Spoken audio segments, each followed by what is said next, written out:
students, welcome. Today I am going to explain Snell's law and relative refractive index. So what is Snell's law?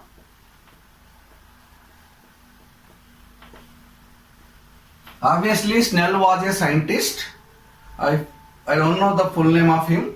So Snell has given one statement related to refractive index. The statement is called Snell's law. What is Snell's law? Let us go for that.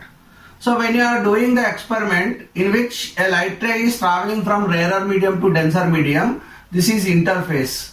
So when a monochromatic light is entering from rarer medium to denser medium, so what happens? It bends towards the normal. This is called angle of incidence. This is called angle of refraction. But if you consider different angle of incidences, so you did the different experiments in which you took the different angle of incidence values. For example, I took 40 degrees, 60 degrees, 25 degree. So you did with different angle of incidences. But definitely you will get the different angle of refractions, R1, R2, R3, R4. Because I don't know the values for this now, that's why I am writing like this. So when you are taking different angle of incidences, you got different angle of refraction. But if you take the sine of angle of incidence to sine of angle of refraction, every time he took the every pair and substituted here. So sine of angle of incidence to sine of angle of refraction. In this case, for example, sine 40 degrees by sine R1, sine 60 degrees by sine R2, sine 25 degrees by sine R3, sine 10 degrees by sine R4. Unfortunately, he got the same value every time, x, x, x, x.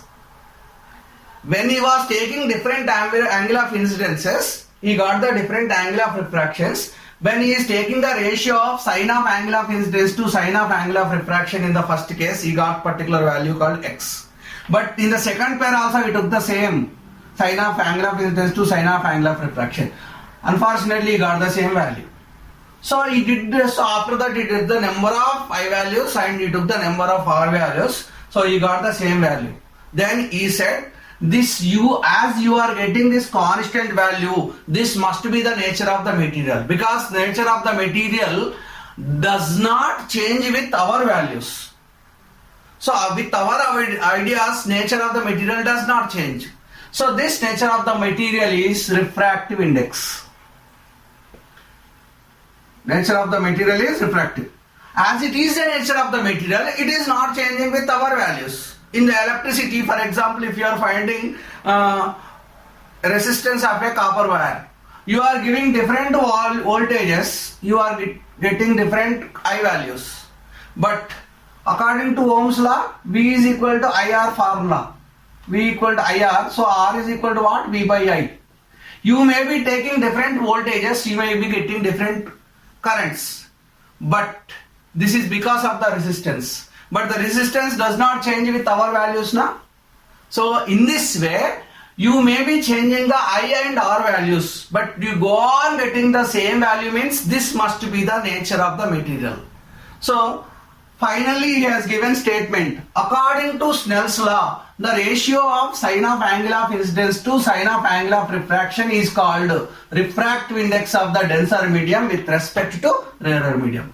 So when the light ray travels from rarer to denser medium, if you want to find out the refractive index of the denser medium with respect to rarer medium, what is the formula? Sin I by sin R. Already in the refraction first part I explained, refractive index of the denser medium with respect to rarer medium is what? Velocity of the light in the air divided by velocity of light in the denser medium. So velocity of light in the rarer medium by velocity of light in the denser medium, this is already known formula. So this is theoretical problem formula, this is mathematical one. Unless you do the experiment, unless you find the I and R, you cannot find this. I hope you understood this. So once you understand this, now I am going to explain a situation in which Snell's law is not applicable. Snell's law is not applicable in a particular situation with the same pair of media. So why? Because I already said, for example, I did the experiment. Refractive index of the glass with respect to air is 1.5. I took air and glass medium. So I took the different I values and I got different R values. Every time when I was doing the experiment, I got refractive index of the glass with respect to air as 1.5. You can take millions of cases with I values, but every time you will get 1.5 because refractive index of the glass with respect to air is its fixed value. It does not change with our values. But in a particular situation, you will not get 1.5, but instead of 1.5, you will get undefined value, infinity value. It is impossible. Na? All this we know it. Refractive index of the glass is 1.5. But in the calculation, if you get infinity, then what is the meaning of this? That particular calculation must be giving wrong value. If any calculation is giving wrong values, we should ignore it. That means this particular formula is not applicable in that particular case. So let us go for that situation.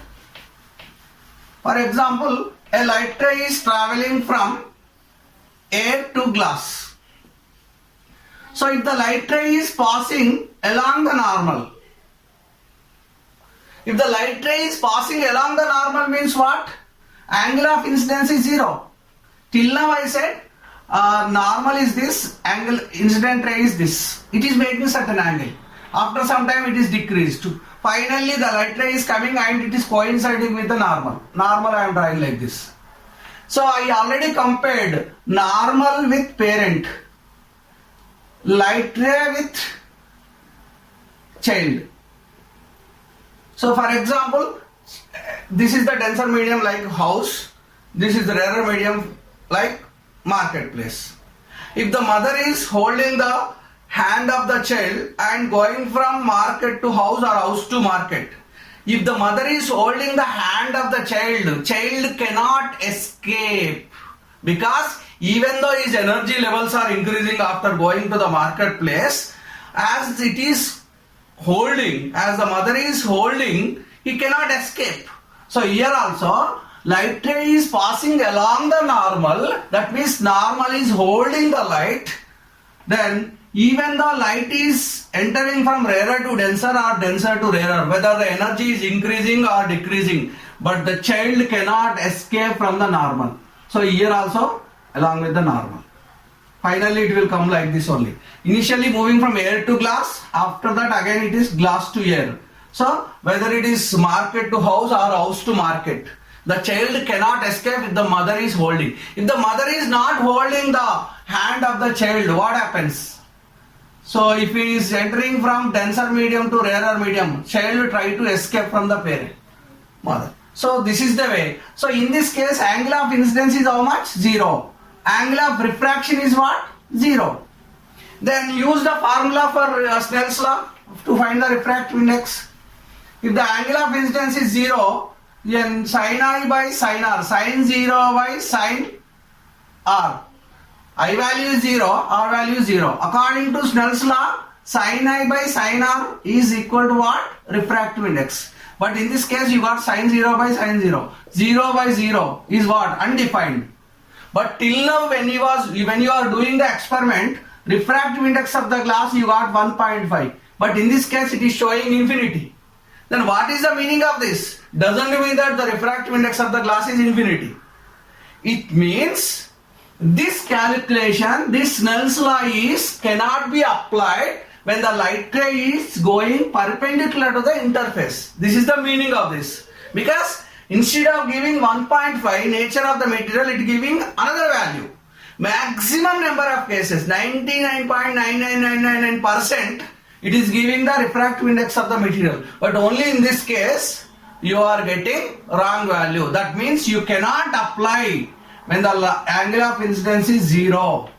Snell's law cannot be applied when the angle of incidence is 0. I hope you understood this clearly. Once you understand this, now I am going to explain relative refractive index and absolute refractive. For example, a light ray is traveling from air to glass. So refractive index of the glass with respect to air. Normally light ray travels from air, enter into the glass or water or something. So refractive index of the glass with respect to air. When the light travels from water to glass, water is the rarer, glass is the denser if you compare with the glass. Then you can write refractive index of the glass with respect to water. When the light travels from kerosene to glass, you can write refractive index of the glass with respect to kerosene. So refractive index of when the light ray travel from pure hydrogen to glass, then refractive index of the glass with respect to hydrogen. If you observe all these cases, here rarer mediums are water, kerosene and hydrogen. But this rarer medium is air. But as the velocity of light is maximum in the air, we can consider air is the standard medium for light. So for standard medium, you need not to write subscript. So you can drop that. So instead of writing refractive index of the glass with respect to air, you can write simply refractive index of the glass. When I say refractive index of the glass, obviously by default it is with respect to air. This refractive index with respect to air is called absolute refractive index. Absolute refractive index of the glass is 1.5. But refractive index of the glass with respect to water need not be 1.5. It is some other value. Refractive index of the glass with respect to kerosene is different value. So refractive index is not the property of a single medium. It is always the property of a pair of media, you remember. So when I say refractive index of the glass 1.5, it must be refractive index of the glass with respect to air. So if the air is the rarer medium, then it is called absolute refractive index. But if the rarer medium is another medium except air, then it is called relative refractive index. All these are relative refractive indices. I hope you understood this. In the next class, I am going to explain how to find the relation between the absolute and relative refractive index of a given material. Thank you.